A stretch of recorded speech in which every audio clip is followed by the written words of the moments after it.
This video is part 2 of 2. In part 1 we learned about the work of Falguni Sheth and how race is used as a technology for political goals. I strongly advise you watch part 1 first, otherwise you might not be able to understand or participate today. In this video we'll be talking about the work of Shireen Razak and the racialization of Muslims in Western liberal societies. Content warning for racism and gendered violence. The work of both Sheth and Razak fits into what's called post-colonial academia.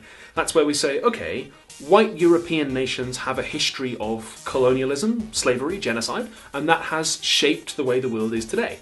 So let's do some philosophy or history or literature studies, whatever, and see if bearing that legacy in mind helps us discover anything interesting, both about that period of history and about now. Post-colonial philosophy is super interesting and super important right now because a lot of people are beginning to examine the legacy of colonialism in their own lives, from students in the Rhodes Must Fall campaign and challenging the predominance of white authors on reading lists to the Black Lives Matter movement. And despite some people saying this is millennials being oversensitive, generation snowflake, regressive left, victim culture, there is actually a significant and legitimate academic backdrop to this. So this is super relevant, super important, cutting-edge philosophy. Central to Shireen Razak's thesis is the idea of camps. Camps are zones in which it has been legally designated that normal law does not apply. Camps are sometimes literally camps, but they can also be a prison or Guantanamo Bay or a shipping container. In the history of slavery, black skin functioned like a camp. And camps can sometimes be designated officially by the law or by an unwritten rule that we just don't ask what goes on in there. It's best to think of camps not in terms of a binary, but as a spectrum. Sometimes they're built overnight, sometimes they're built a little bit of the law being changed at a time. Although they're increasingly normal in a post-9/11 world, camps are, of course, nothing new. You might notice strong parallels here to Sheth's ideas of making exceptions of people. Camps are a consequence of racialization, which we discussed in part 1, and I'll say one more time, you really need to understand racialization to understand this video. Racialization appears to justify the need for camps by making the target population seem unsuited to existing outside of one. So, armed with these concepts, we can now look at how racialization begins to construct camps around Muslim bodies. Laws about detention and immigration are good places to start. As a consequence of the US Patriot Act and laws like it, would-be Muslim immigrants have been detained on the grounds that they might commit terrorism, which comes with the suspension of their normal rights to open, fair trials and the like. Razak focuses particularly on Canadian legal cases because that's where she teaches. Normally, somebody would be detained if they had done something wrong or if you had definite evidence that they were going to. But in the cases she examines, and the thousands like them, Muslims are detained without that kind of evidence and without what would normally be called due process. So we're dividing the population, making exceptions for one particular group to the normal rules, and pushing them further away from the protection of the state. Consider also the practice of profiling. Where you've been, who you've associated with, where you've recently travelled. What would only be circumstantial evidence in someone else's case can be damning in a Muslim's.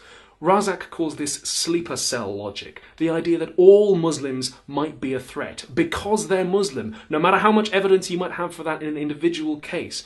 Big parallel to the internment of Japanese Americans that we discussed in part 1. I'm drawing the line at getting into this debate, but Razak also says we see the racialization of Muslims in the US and Israel's refusal to consider a two-state solution to the Israel-Palestine conflict.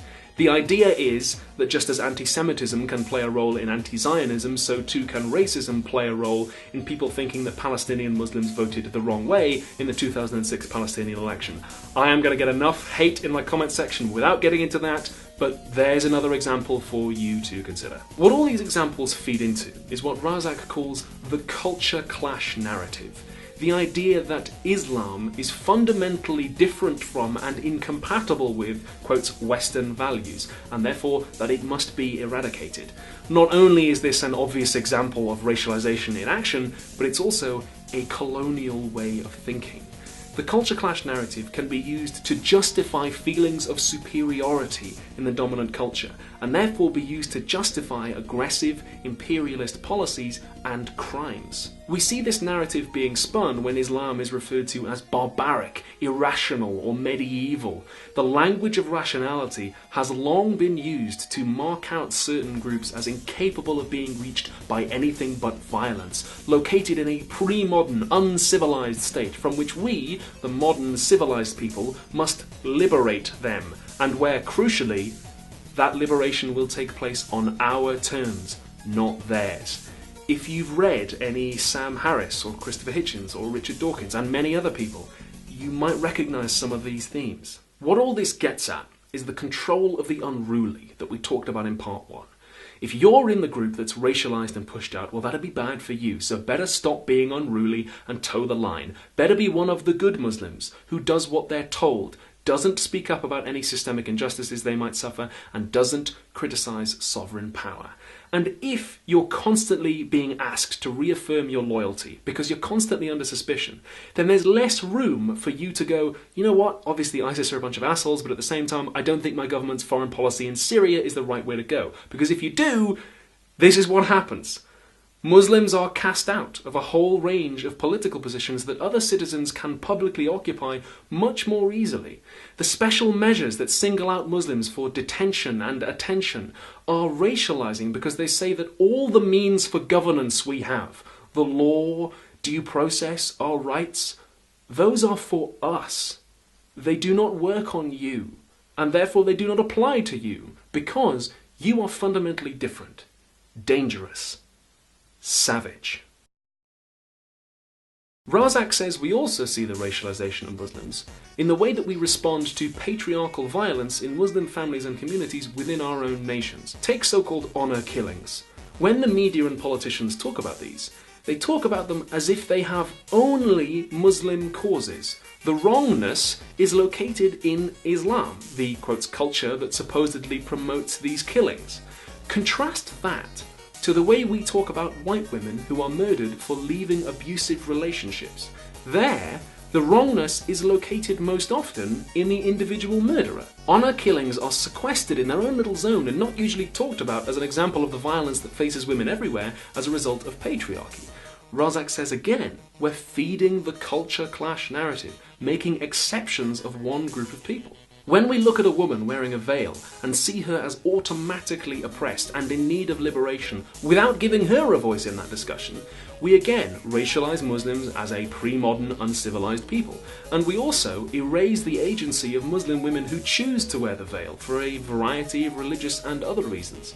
The real liberation is Muslim women choosing for themselves what to wear, whether that's a veil or not. When we talk about forced marriages, we don't talk about the way that systemic racism drives communities into themselves to seek rejuvenation by making young people marry people from similar backgrounds. And we don't talk about the way that our immigration system can cut communities off and leave people to try and exploit loopholes that are there for spouses. Again, like with terrorism, these issues are talked about as if there is no background context that the West has the power to affect. In particular, Razak says, we ignore the role that colonialism played in popularizing conservative religious interpretations in the first place. Razak says it's also telling that when it comes to Muslim women being victims of violence, we focus on three things: female genital mutilation, forced marriages, and honor killings. But we don't talk so much about the comparatively more widespread violence of the wars that Western countries wage, or the economic and educational systems that keep wider groups of people, including Muslim women, down. Because, of course, those things are systemic to us and not as easy to write off as a Muslim thing. Razak writes, the body of the Muslim woman, a body fixed in the Western imaginary as confined, mutilated, and sometimes murdered in the name of culture, serves to reinforce the threat that the Muslim man is said to pose to the West, and is used to justify the extraordinary measures of violence and surveillance required to discipline him and Muslim communities. It is virtually impossible to name and confront the violence that Muslim women, like all women, experience at the hands of their men and families without providing ideological fuel to the, quotes, war on terror. Nevertheless, Patriarchy must be confronted, especially when it's violent. Razak is not saying that we need to just forget about these issues, we need to address them, but we need to find a way of doing it that doesn't justify racism and imperialism. Her proposed solutions involve seeing the communities where this kind of patriarchy takes place not as uninvited immigrant guests, but as people displaced by colonialism, and under considerable social and economic pressure, where attempts to control those within the group will be stringent as a result of those conditions.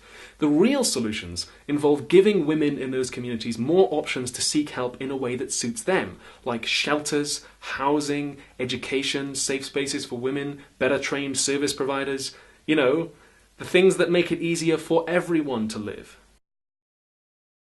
So, since this is the question I know some of you will have clicked on this video for, can you be racist towards Muslims? If Chef and Razak are right about racialization, then yes, you can.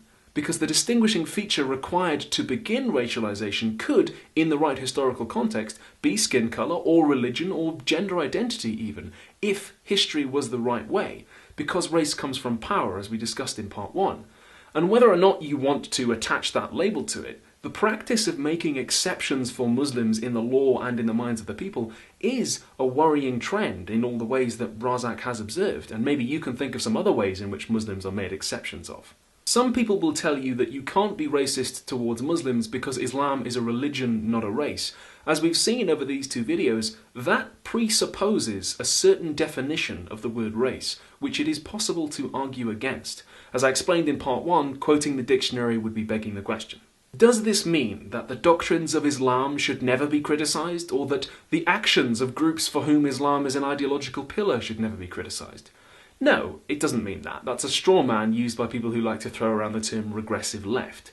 But an awareness of how these systems of power function, their history, their legacy, and who they really serve, will help us do that in a way that doesn't inadvertently do more harm than good. In particular, seeking out the voices of Muslims themselves who are aware of how these systems of power function and have lived experience under them will help us do that in a way that keeps the ghost of colonialism at bay. Razak says that for those of us who live in countries that are rich and powerful in part because of our ancestors' colonialism, we are called to find our identities through oppressing and excluding an other. There's an old racist slogan in my country, "There ain't no black in the Union Jack." And people who use that can't define Britishness except in terms of excluding somebody else. A little bit like how toxic masculinity calls men to find manliness only by oppressing women. We define ourselves as rational and civilized by being in conflict with uncivilized and irrational enemies. And sovereign power will create those enemies to serve its own agenda. In this way, we justify our position of global dominance to ourselves, and that stops us from critically examining our own behaviour, both on the personal and on the national level. And it stops us seeing the true complexity of politics, economics, international relations, terrorism studies, and philosophy. Seeking out the voices of the victims of colonialism is how we challenge that. As always, there's a list of recommended readings and videos in the description if any of this flew over your head or you want to go through any of it in more detail. On a different note, I have been doing this YouTube gig a while now, so I'm pretty sure that I'm going to get some strong feelings in my comment section on this one. I'm probably going to get quite a bit of vitriolic hatred.